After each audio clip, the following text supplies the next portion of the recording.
Hey everybody, and welcome to my N5 series on the SP404 Mark II, where I cover a topic in about 5 minutes. Martin writes it and says, when I export projects to the SD card, does it basically just copy it to the SD card? Yeah, I took my SD card out of my SP404 Mark II, but you can effectively think about when you do an import or export on your SP404 Mark II from the SD card that is just making a copy. So if you have a file that is on your SD card that you're importing into the SP404 Mark II, it is not deleting it off of your SD card. It's just making a copy of it and putting it into whatever pad that you have on your SP404 Mark II that you've assigned it to, and vice versa. If you have a pad or sample that's on one of your pads in the SP404 Mark II and you take and do an export command to send it out to your to your SD card, it will basically make a copy of it on your SD card.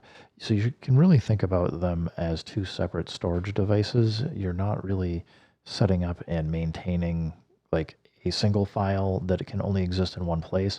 Now that said, you should be careful when you're doing exports, because if you take a sample on your SP404 Mark II and you export it to the SD card and then you replace that sample with something else and then you export that to your SD card, you can end up overwriting the content that is on the SD card if you keep doing that export. So if you're not paying attention or you haven't backed up your SD card and you do an export, you can end up overwriting it, but you're not going to necessarily lose any of the samples that are on your SP404 Mark II if you're putting content into empty pads, and vice versa. If you have an empty exports directory and you're just exporting to it, you're not going to have to worry about overwriting or doing any of that stuff.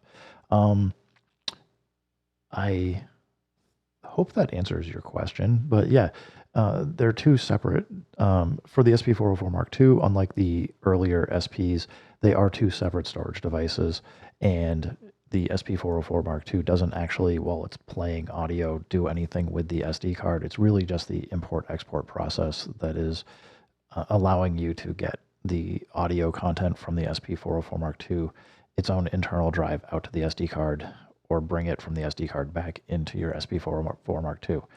Anyway, Martin, thank you for the question. Hope that helps you out. Everybody, thanks for stopping by. Keep making music, keep having fun. Remember, if it sounds good, it is good, and peace.